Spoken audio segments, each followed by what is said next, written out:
জ্ঞানেশ কুমার, দালাল জ্ঞানেশ কুমার, বলতে কোনো আপত্তি নেই, যা খুশি করার আছে করে নিন। এই ইলেকশন কমিশন চোখ বন্ধ করে, কান বন্ধ করে, মুখ বন্ধ করে পড়ে আছে এসি রুমে।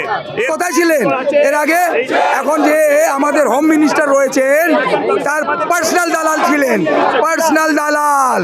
ব্যানারটা লাগিয়ে রেখেছি, বিএলও এন্ড সিটিজেন, এদেরকে গুলাম বানিয়ে দিয়েছে এরা। এই ইলেকশন কমিশন গুলাম বানিয়ে রেখেছে। ইসিআই এবং বিজেপির একসঙ্গে চক্রান্ত।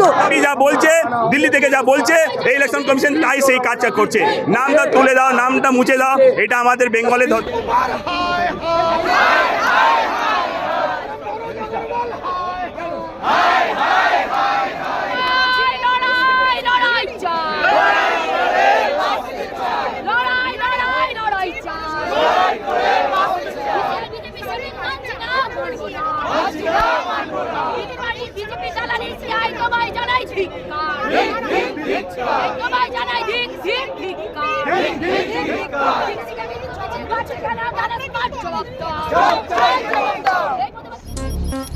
Eastern India's premium international boarding school for boys and girls. Himalayan International Residential School, Siliguri. 126-acre lush green pollution-free campus, separate AC hostel for boys and girls, world-class sporting facilities, wide range of co-curricular activities. Admissions open for session 2026-27. Hurry up, limited seats. Murder Gyanesh Kumar, দালাল জ্ঞানেশ কুমার, বলতে কোনো আপত্তি নেই, যা খুশি করার আছে করে নিন। আমার নাম সিকে সিং। কেন?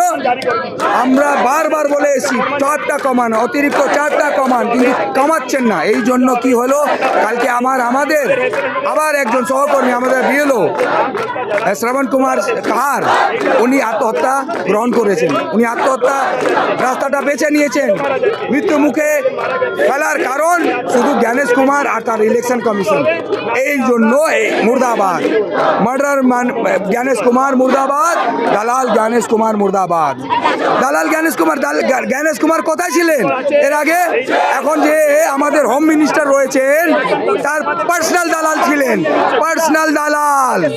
একদম সঠিক কথা বলছি, গিয়ে সার্চ করে নিন। অমিত শাহের পার্সোনাল অ্যাসিস্ট্যান্ট ছিলেন, পার্সোনাল সেক্রেটারি ছিলেন। তাহলে দালাল বলবো না?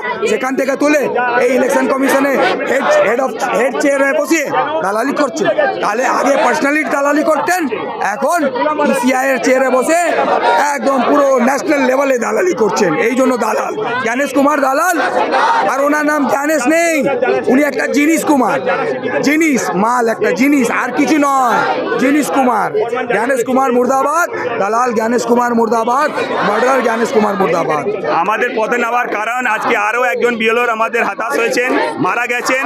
ওনার প্রতিবাদে আমরা আজকে নেমেছি। এই ইলেকশন কমিশন চোখ বন্ধ করে, কান বন্ধ করে, মুখ বন্ধ করে পড়ে আছে এসি রুমে। এর প্রতিবাদে আজকে আমাদেরকে নামতে হয়েছে। 69 ডেজ আজকে হয়ে গেছে, না কিছু ক্ষতিপূরণ দিচ্ছে, না আমাদের শুধু হ্যারাসমেন্ট। আমি এটা ব্যানারটা লাগিয়ে রেখেছি, বিএলও এন্ড সিটিজেন, এদেরকে গুলাম বানিয়ে দিয়েছে এরা। এই ইলেকশন কমিশন গুলাম বানিয়ে রেখেছে। এইটা আমরা মানবো না, মানছি না। বিএলও রক্ষা কমিটি থেকে এর আন্দোলনের আমাদের লোড চলছে, চলবে। সেইটাই তো সাধারণ মানুষ যারা আছে তাদের তো বেশি হেলমেট। লোকাল ডিসপেন্সি নামে এরা যা খেলা খেলছে, বিজেপি যা বলছে, দিল্লি থেকে যা বলছে, এই ইলেকশন কমিশন তাই সেই কাজটা করছে। নামটা তুলে দাও, নামটা মুছে দাও, এটা আমাদের বেঙ্গলে ধরতি, আন্দোলন ধরতি। এটা আমরা মানছি না, মানবো না। এখনো অবধি প্রচুর বিএলওর প্রাণ গেছে। গতকালকেও উত্তরবঙ্গের একজন বিএলও সে আত্মহত্যা করেছে। এবং এইটা যে ইসিআই এবং বিজেপির একসঙ্গে চক্রান্ত, যার ভুক্তভোগী হচ্ছে আমাদের রাজ্যের মানুষ এবং বিএলওরা। আজকে চক্রান্ত আমাদের দেশের ন্যায্য নাগরিকদের নাম বাদ দেওয়ার চক্রান্ত, যেটা আজকে বিধানসভা ভোটের আগে খুব চক্রান্ত করে মাত্র 2 বছরের কাজ 2 মাসে তোলা, এবং বিএলওদের উপর অমানবিক যে মানসিক চাপ সেটা চলছে। এটাকে চক্রান্ত ছাড়া আর কি বলা যায়?